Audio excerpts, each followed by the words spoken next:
पद्मनाभं सुरेशं विश्वाधारं गगनसदृशं मेघवर्णं शुभांगं लक्ष्मीकान्तं कमलनयनं योगिभिर्ध्यानगम्यं वन्दे विष्णुं भवभयहरं सर्वलोकैकनाथं यं ब्रह्मा वरुणेन्द्ररुद्रमरुतः स्तुवन्ति दिव्यैस्तवे वेदैस्साङ्गपदक्रमोपनिषदै गायन्ति यं सामगा ध्यानावस्थिततद्गतेन मनसा पश्यन्ति यं योगिनो यशान्तं न विदुषुरासुरगण देवाय तस्मै नमः देवाय तस्मै नमः गुरुर्ब्रह्मा गुरुर्विष्णु गुरुर्देवो महेश्वरः गुरुः साक्षात् परं ब्रह्म तस्मै श्रीगुरवे नमः तस्मै श्रीगुरवे नमः ॐ शान्ति शान्ति शान्तिः।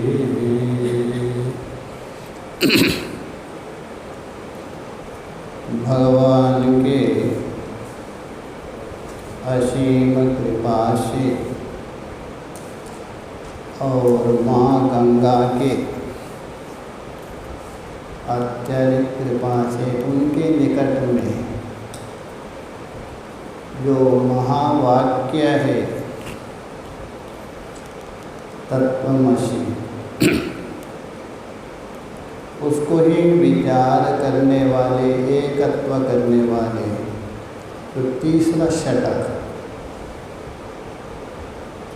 उसको लेकर हम लोग विचार करेंगे। ऐसा आया ही शास्त्र में। ध्यानियों के लिए नर्मदा, भक्तियों के लिए है जमुना और ज्ञानियों के लिए गंगा है। ज्ञान का जहाँ प्रभाव जहाँ भी होता है वो गंगा किनारे। भागवत भी देखे, भगवान ने लीला कहाँ की? वृंदावन में, जमुना किनारे, किंतु भागवत की कथा हो गई गंगा किनारे, शुक्रतालु अन्य जहाँ। इसलिए यहाँ 13वें अध्याय को लेकर हम लोग विचार करेंगे। तो 12वें अध्याय तक षटकद्वय अर्थात त्वम और तत्पर, तुम 13 से चलेगा। सायंकाल का तो वही चलेगा, बस सायंकाल के साथ नहीं, वो आगे चलेगा। हाँ हाँ,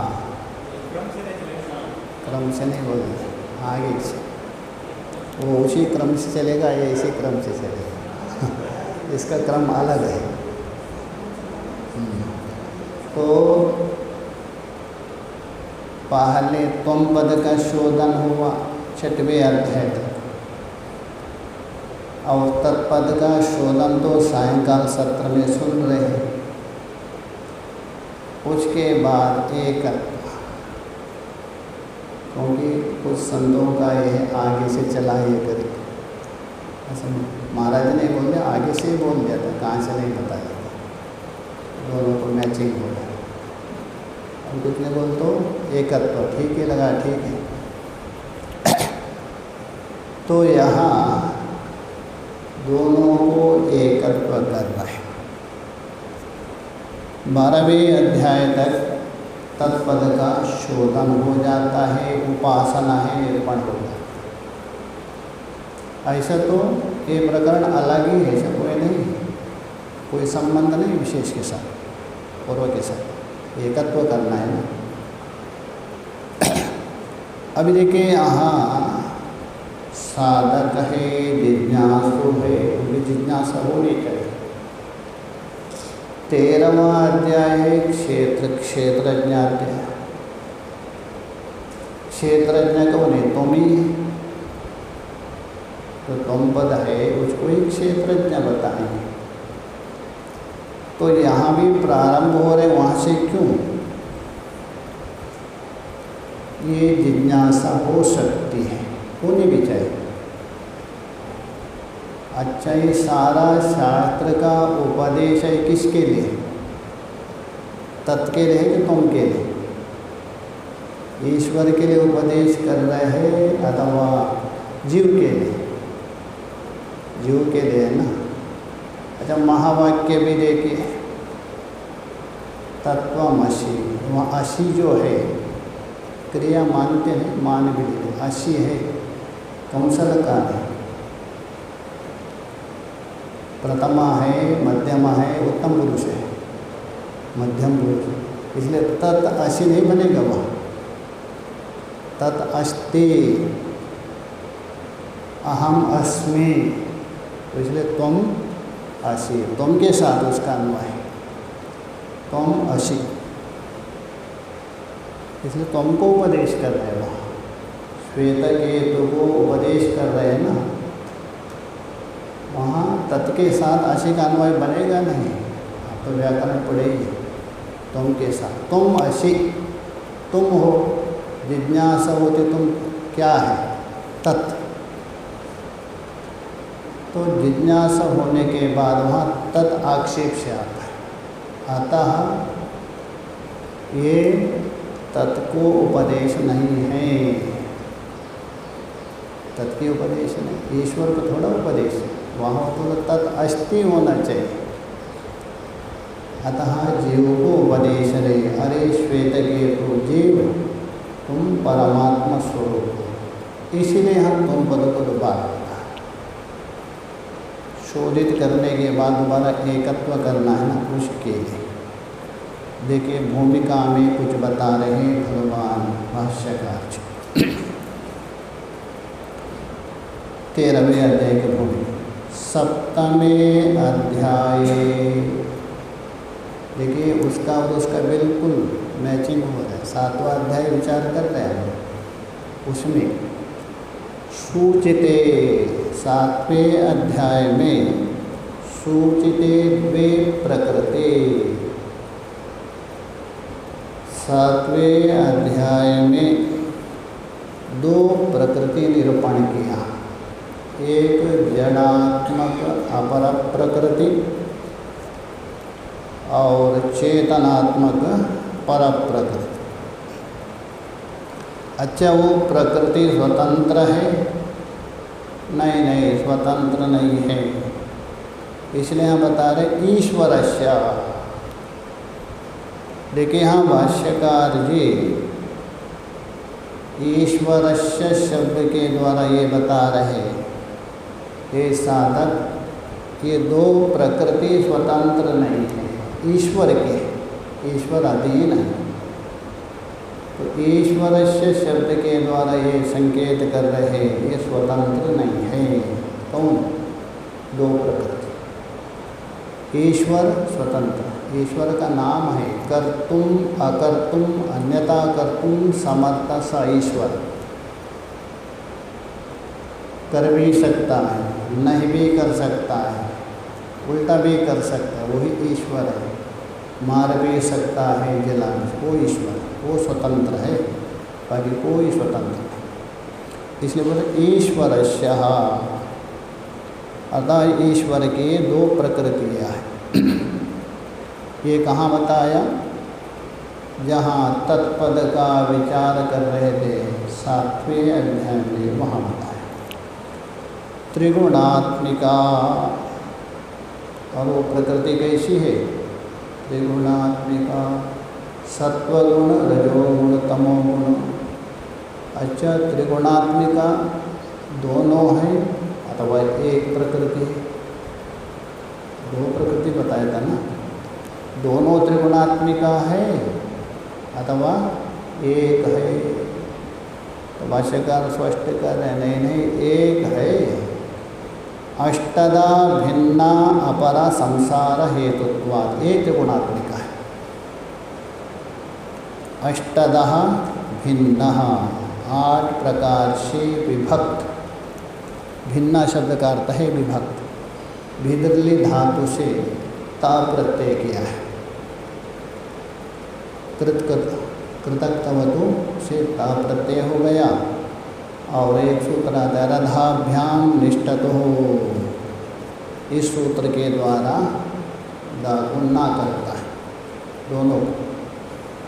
तवतु प्रत्यय का ता को भी ना करता है और भिद धातु को भी ना करता है, भिन्ना बनता है। तो इसलिए बोला अष्टदा भिन्ना, 8 प्रकार से विभक्त। कौन? संसार हेतुत्वात्, और संसार के कारण है। ये जो अपर प्रकृति है ये त्रिगुणात्मिका है। इससे एको से व्यावृत्ति है। पर प्रकृति त्रिगुणात्मिका नहीं है, वो गुणातीत है, स्वयं ईश्वर स्वरूप है। यहाँ बताएंगे दूसरे श्लोक में, खूब शास्त्रार्थ होगा, पूरा गीता का निचोड़ बताएंगे दूसरे श्लोक, क्योंकि वो महावाक्य है ना, दूसरा श्लोक है महावाक्य है। इसलिए बता रहे संसार हेतुत्वात्। या हेतु का मतलब है उपादान कारण लेना। 2 कारण होते हैं ना, निमित्त कारण और उपादान कारण। ये जो अष्टदा प्रकृति है ये उपादान कारण है, और परा प्रकृति है, चेतन है, ये है निमित्त कारण। चेतन कभी उपादान नहीं बनता। हाँ, बनता है कौन सा? विवर्तोपादान। पराचा अन्या, और परा प्रकृति है वो अन्य है। किससे? जड़ात्मिका अष्टदा प्रकृति से भिन्न है। जीवभूता, वो कैसे?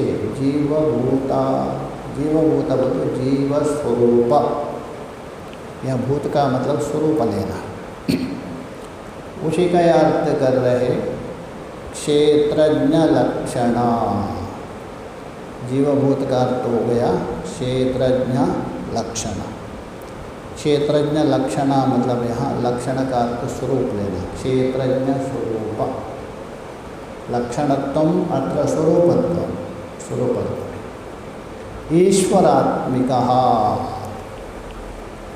अच्छा वो परा है, उसके लिए हेतु दे रहे। 2 प्रकृति में अष्टदा प्रकृति को अपरा प्रकृति मान लिया, वो त्रिगुणात्मिका है। और दूसरी प्रकृति क्या है?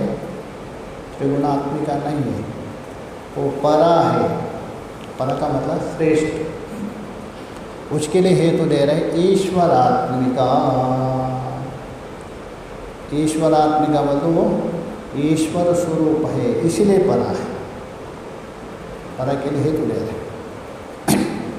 अच्छा, ईश्वर की प्रकृति द्वया है, दो बताया आपने, ईश्वर की दो प्रकृति, जड़ात्मिका अष्टधा, चेतनात्मका हो गई पराप्रकृति। अच्छा, ये दो प्रकृति है, किसके लिए, इनका क्या प्रयोजन है? प्रकृति तो स्वीकार किया आपने, उनका क्या प्रयोजन है? तो भाष्यकार उसको ही बता देंगे। याभ्याम प्रकृतिभ्याम द्विवचन है, याभ्याम प्रकृतिभ्याम, ये द्विवचन है। दो प्रकृतियों से, पंचमी का द्विवचन। थोड़ा व्याकरण में ज्ञान होना चाहिए, नहीं तो क्या होगा, जैसा व्याकरण नहीं जानते, सीधे साधे थे कोई भोले वाले, अपने शिष्य को बोलते सीतारामाभ्याम नमः जप करो। शिष्य थोड़ा बुद्धिमान था, गुरुजी सीतारामाभ्याम क्या है? गुरुजी समझ गए ना भी क्या बोले, व्याकरण तो पढ़े लिखे नहीं थे। अरे एक सीता है, एक रामा है, भ्याम तो हनुमान जी हो गए, भ्याम में नीचे का हल, अरे वो तो हनुमान जी के पूंछ है, हल में नीचे लिखते हैं ना हनुमान जी के पूंछ, द्विवचन है, पंचमी का द्विवचन है। तो इन दो प्रकृतियों से कौन, जड़ और चेतन, जगद उत्पत्ति स्थिति लय हेतुत्व प्रतिपद्यते।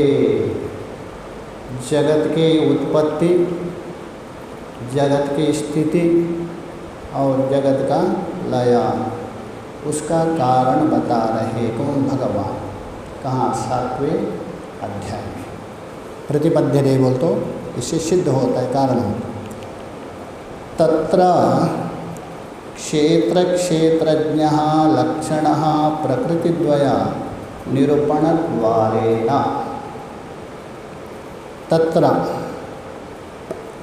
वहाँ क्षेत्र और क्षेत्रज्ञ रूप दोनों प्रकृतियों का निरूपण से, निरूपण तो विचार करने से, प्रतिपादन करने से, चिंतन करने से, दोनों प्रकृतियाँ ठीक ठीक से, ऊपर ऊपर नहीं, लक्षण प्रकृति से बोले। तत्र क्षेत्र क्षेत्रज्ञ लक्षण प्रकृति द्वय निरूपण द्वारेण, उसके निरूपण के द्वारा, तद्वद ईश्वरस्य तत्वनिर्धारणार्थम क्षेत्र अध्याय आरभ्य। आगे का जो है अध्याय तो प्रारंभ हो रहे, उसके लिए हेतु बता रहे। उन दो प्रकृतियों का ठीक ठीक से निर्णय करने से, तद्वदा बोल तो उस प्रकृति वाले, तद्वद का अर्थ कर रहे हैं प्रकृति वाले, कौन, ईश्वरस्य तत्वनिर्धारणार्थम, ये दो प्रकृतियों का आप ठीक ठीक से विचार के द्वारा जान लिया, तभी आप उस ईश्वर तत्व का भी निर्णय कर सकते। यदि प्रकृतियों का ही ज्ञान नहीं हुआ तो ईश्वर तत्व का भी ज्ञान नहीं हो सकता, ठीक से नहीं हो सकता। अन्यतः ईश्वर को मानने वाले ऐसे भी एक परिच्छिन्न मानते हैं, ऐसे ऐसे संप्रदाय भी हमारे केवल लड्डू गोपाल को मानते, दूसरे कृष्ण को नहीं मानते। जय सौराष्ट्र तरफ एक बार स्वयं मुरारी बाबू जी बता रहे थे, वहाँ रामायण हो रहा था, उन्होंने बोला श्री कृष्णचंद्र भगवान की, कोई भी जय नहीं बोले, एक भी जय घोष नहीं सभा। तो उनको आश्चर्य होगा, कोई भी जय क्यों नहीं बोल रहे हैं। तो किसी से बाद में कथा समाप्ति के बाद पूछा, तो बापू जी यहाँ लड्डू गोपाल मानते, दूसरे कृष्ण को नहीं मानते, बाल कृष्ण को मानते। दूसरा दिन बोल दिया जय बाल कृष्ण भगवान, सारे बोले जय। ये भी है, वो ही कृष्ण है, तो लीला करने वाला कृष्ण अलग है, अर्जुन को उपदेश करने वाला कृष्ण अलग है। ऐसा ऐसा है, क्या वो ईश्वर हो सकता है? शास्त्र से विरुद्ध जाके अब यदि ईश्वर की परिभाषा मानते, वो ईश्वर नहीं, उससे आप बड़े, उससे आप बड़े। तो आप सिद्ध कर रहे हैं ना, आप छोटे, ईश्वर छोटा हो जाएगा। इसलिए यहाँ स्पष्ट बता रहे हैं भाष्यकार, ईश्वर का ज्ञान तभी होगा ये दो प्रकृतियों का ठीक ठीक से आपको ज्ञान, इसलिए बता रहे। तत्व निर्धारणार्था क्षेत्राध्यायारभ्यते। क्षेत्र से उपलक्षण, क्षेत्र क्षेत्रज्ञ दोनों लेना, केवल क्षेत्र नहीं लेना, क्षेत्र और क्षेत्रज्ञ। ये जो अध्याय है 13वां अध्याय, उसका आरंभ किया जा रहा है। इससे जो पीछे का जो अध्याय है 12वें अध्याय, उसके साथ इसका संबंध बता देंगे। अतीतः अनंतराध्याय च, अतीत बोलो अभी अभी, इससे पूर्व अध्याय लेना, 13वें अध्याय से पूर्व अध्याय मतलब 12वें अध्याय। अद्विष्टा सर्वभूतानां मैत्रा करुण एव च, ये आपके प्रारंभ हुआ था 12वें अध्याय।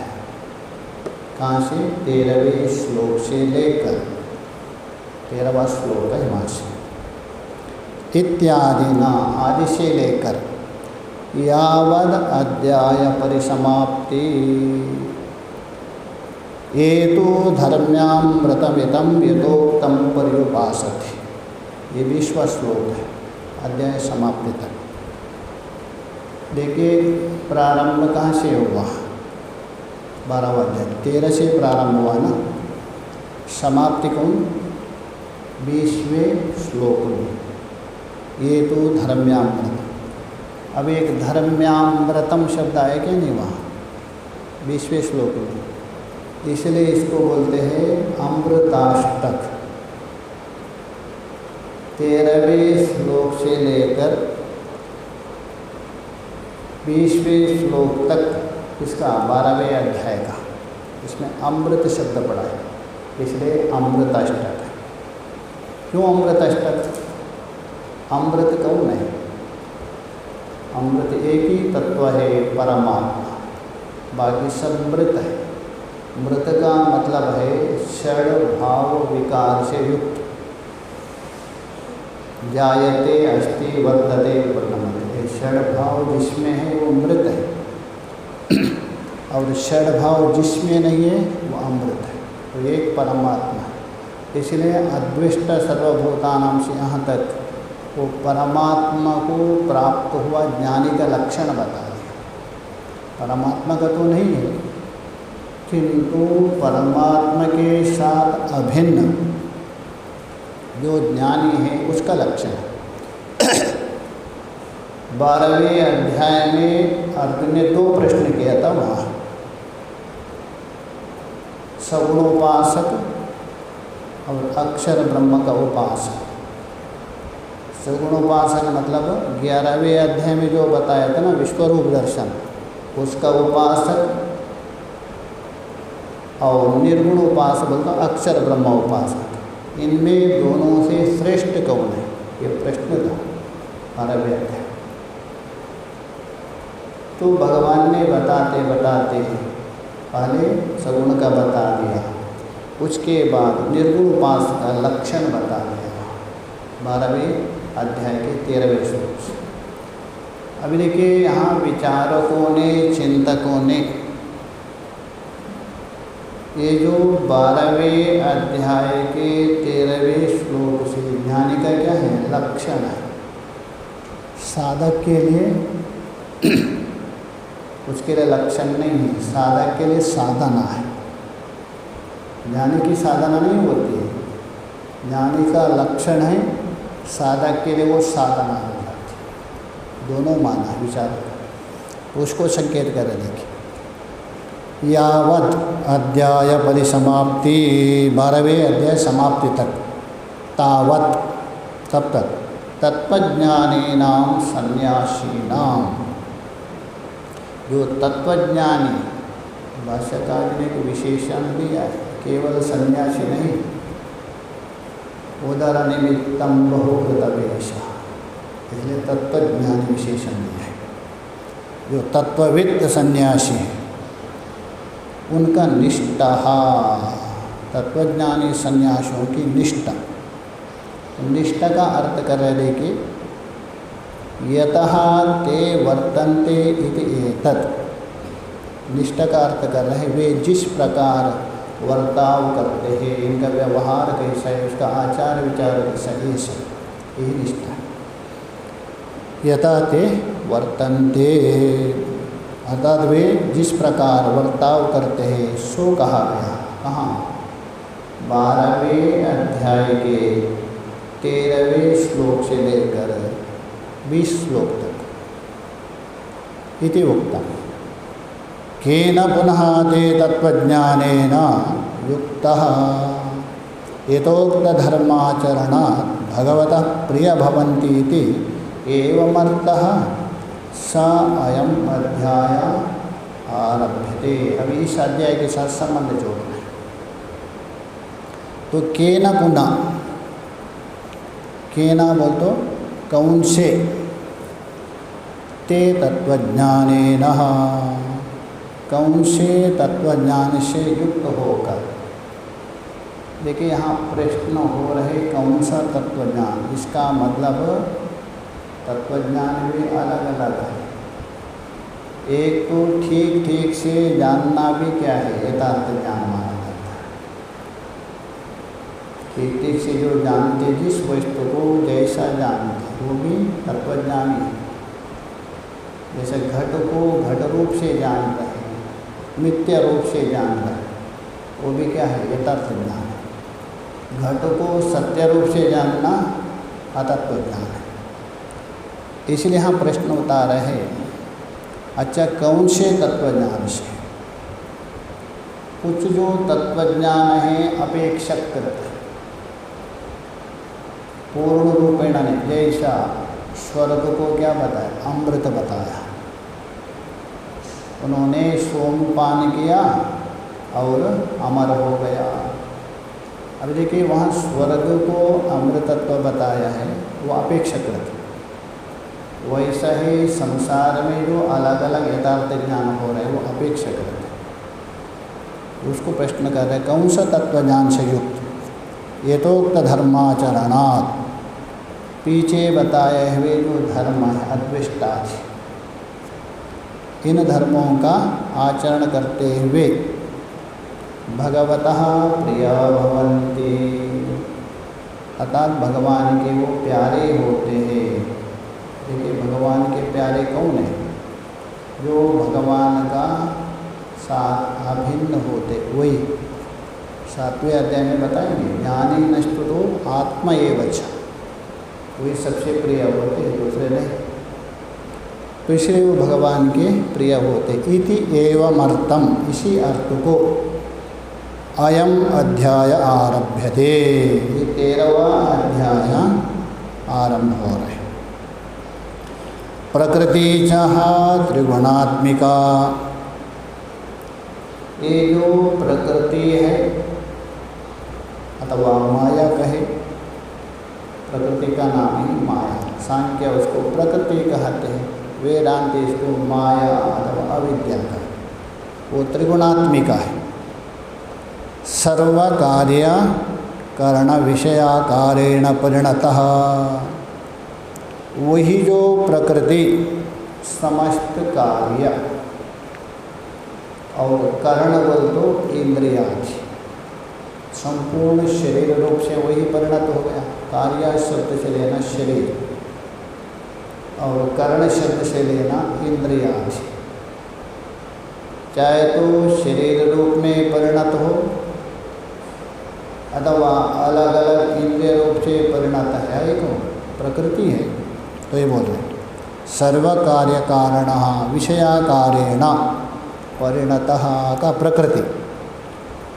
अच्छा ये जो प्रकृति है कार्य रूप में भी परिणत हो गई, अतः शरीर रूप से, और कर्ण रूप से ही परिणत हो गए। ऐसा नहीं, उसका निमित्त कौन है? कर्म। अपने आप प्रकृति परिणत होकर नहीं बनी है।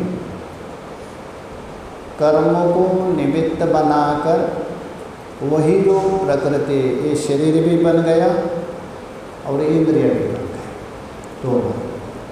अच्छा, क्यों? कारण क्या है? ये कार्य और कारण रूप से परिणत हो गया, उसका प्रयोजन क्या है? तो बता रहे, देखें। पुरुषस्य भोग अपवर्गार्थः कर्तव्यतया, जैसे सांख्य मान रहे हैं ना, अब वैसे ये भी मान रहे हैं। अच्छा, ये शरीर है और इंद्रिया क्यों मिला है? क्यों मिला? एक तो भोग के लिए, भोग आयतनम शरीर, दूसरा योग के लिए। योग मतलब अपना स्वरूप पहचानने के, दोनों के लिए मिला है। यही बोले भोगा अपवर्गार्थः, भोग मतलब सुख दुख आदि अन्य साक्षात्कार करने के लिए। अपवर्ग का मतलब मोक्ष के लिए। देखिए, मोक्ष भी इससे होता है, भोग भी इससे ही। शरीरम आद्यम खलु धर्म साधन, शरीर क्या है? सबसे पहले साधन माना है। भोग भी इसी शरीर से कर रहे हैं और मोक्ष भी क्या है?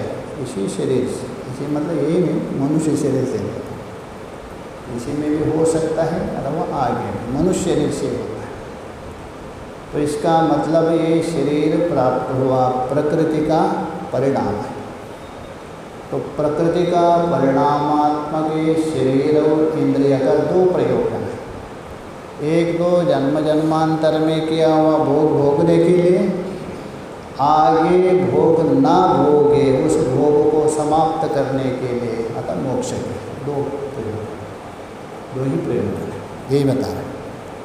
भोगापवर्ग कर्तव्य देहेन्द्रियाद्याकारेण, शरीर और इंद्रिय रूप से सहन्यते, संगात हो रहे। संगात बोलते मिलित, सब जो एकत्रित होता है ना, उसी का नाम है संघात।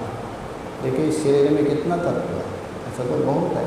मुख्य रूप से स्थूल शरीर है, उसके बाद सूक्ष्म शरीर मान लीजिए इंद्रियात्मा का, प्राण तत्व है, साक्षी चैतन्य, सब मिलाकर के बना है। इसलिए देखिए, वहाँ बृहदारण्यक में ज्योतिर्ब्राह्मण में याज्ञवल्क्य से प्रश्न किया था राजा जनक ने, कथमो आत्मा, भगवान ये आत्मा कौन सा है? योऽयं विज्ञानमयः प्राणेषु, उत्तर दे। क्योंकि शरीर स्थूल शरीर आत्मा है, अथवा इंद्रिय आत्मा है, अथवा प्राण आत्मा है, अथवा मन आत्मा है, अथवा बुद्धि आत्मा है, अथवा इनका साक्षी आत्मा है, ये प्रश्न था। वहाँ उत्तर दिया विज्ञानमय, तो विज्ञानमय है वो आत्मा है। तो इसलिए हम बता रहे हैं देहेन्द्रियाद्याकारेण साहते, मिला है। मुख्य रूप से दो लेना, जड़ और चेतन का मिलावट। जड़ में अष्टधा प्रकृति आ गई आपकी, और चेतन में दो मिला है, इसलिए इसमें दोनों है, क्षेत्र भी है क्षेत्रज्ञ भी। अभी इसको आपको विभाजन करना पड़ेगा। विभाजन में तो काट के नहीं, बुद्धि के द्वारा, और दूसरा तलवार काम नहीं करेगा, विचारात्मक बुद्धि के द्वारा। इसलिए अध्याय प्रारंभ। देहेन्द्रियाद्याकारेण संहते स अयम संगातः, वो जो संगात है, इदम शरीरम, ये वर्तमान है, शरीर है।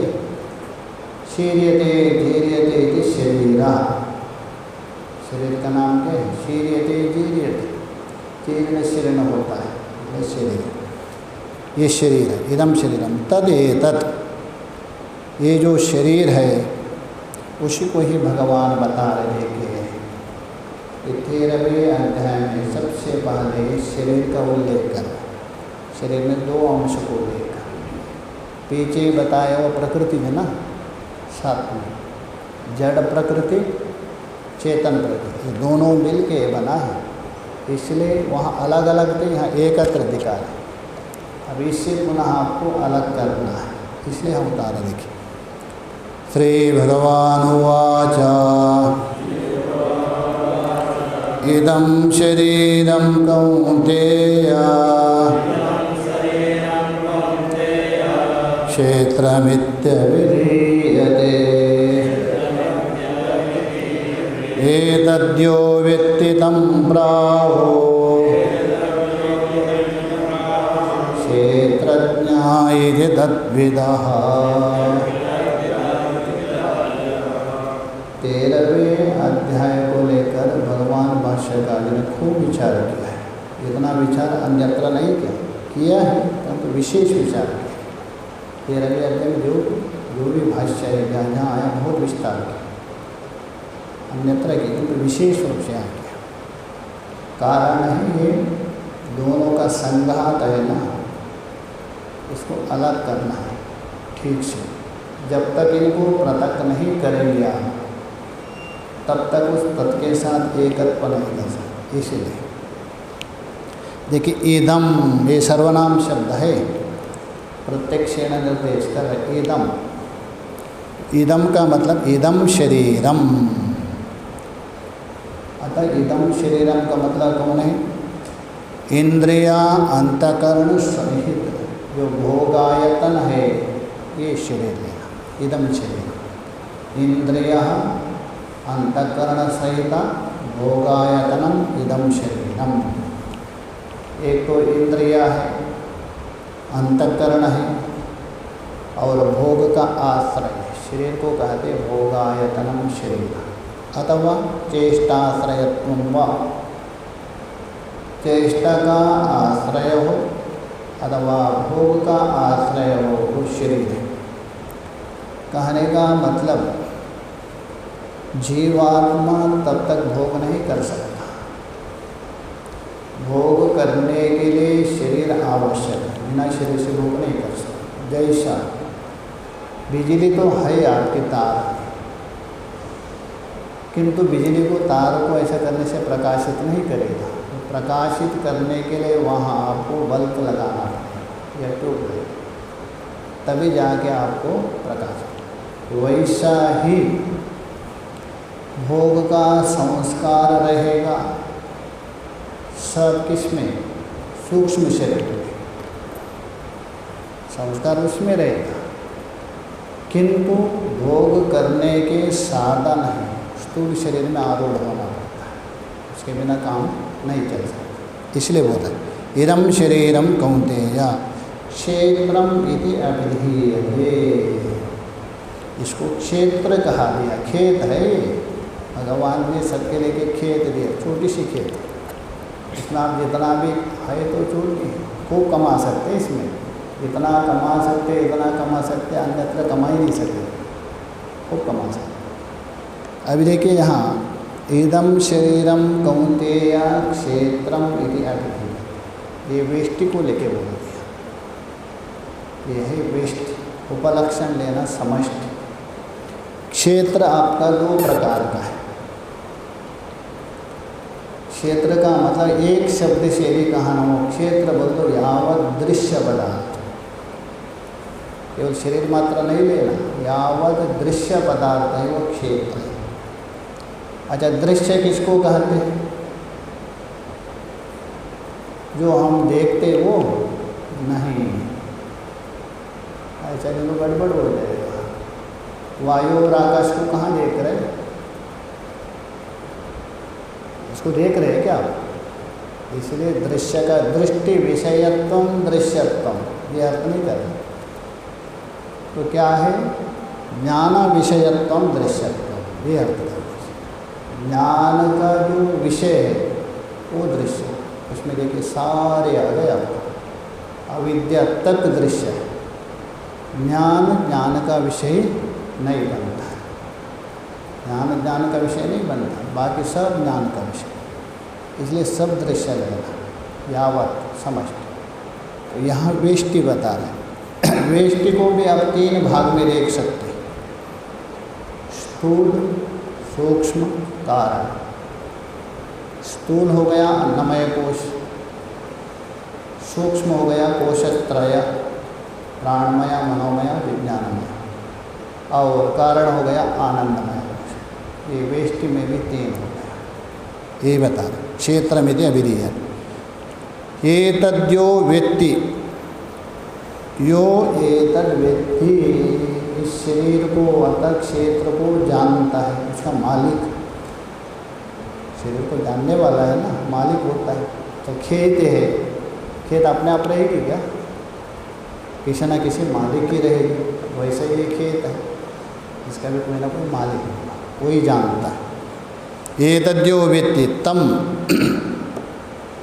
तम शब्द के द्वारा यहाँ मैं और मेरा इस प्रकार जो अभिमान करने वाला, मैं मेरा जो हो रहे हैं ना अभिमान, ऐसा इस शरीर को लेकर मेरा और अंदर को लेकर मैं, शरीर और शरीर से बाह्य पदार्थ को लेकर मेरा होता है। शरीर के अंदर जो है वहाँ मैं, जैसा मैं सुखी हूँ, मेरा सुख है नहीं बोलते, मैं दुखी हूँ, वहाँ मैं हूँ। मेरा शरीर, मेरे इंद्रिया, मेरा मकान, भार होता है। तो इसलिए मैं और मेरा इस प्रकार जो समझता है उसका नाम है क्षेत्रज्ञ, उसको कहते हैं क्षेत्रज्ञ समझो।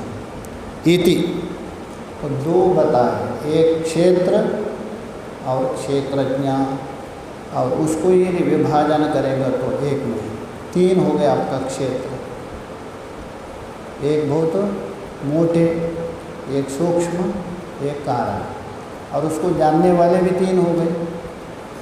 स्थूल को जानने वाला हो गया विश्व, सूक्ष्म को जानने वाला तेजस, और कारण को जानने वाला प्राज्ञा। एक संज्ञा यदि कहे तो जीव कहिए, तीनों को मिलाकर यदि एक संज्ञा जो नाम हो क्षेत्र, जीवात्मा, तीनों का नाम है जीवात्मा, वो क्षेत्रज्ञ है। इति तद्विदः, इति तद्विदः, तद्विद का मतलब है क्षेत्र और क्षेत्रज्ञ का विवेकदर्शी। क्षेत्र अलग है, क्षेत्रज्ञ अलग है। क्षेत्र जड़ है, अष्टधा प्रकृति से बना है। क्षेत्रज्ञ परमात्मा से अभिन्न है, अलग नहीं है। इस प्रकार तद्विद बोलो, केवल सामान्यता नहीं लेना, विभाजन करके मधुसूदन सरस्वती ने बताया ना, क्षेत्र और क्षेत्रज्ञ का विवेक पूर्वक जो जानता है वही वास्तव में क्या है, तद्विदः, ये बता दिया। भाष्य को लेके हम लोग कल विचार करेंगे। ओम पूर्णमदः पूर्णमिदं पूर्णात् पूर्णमुदच्यते पूर्णस्य पूर्णमादाय पूर्णमेवावशिष्यते। ओम शांति शांति शांति। शंकरं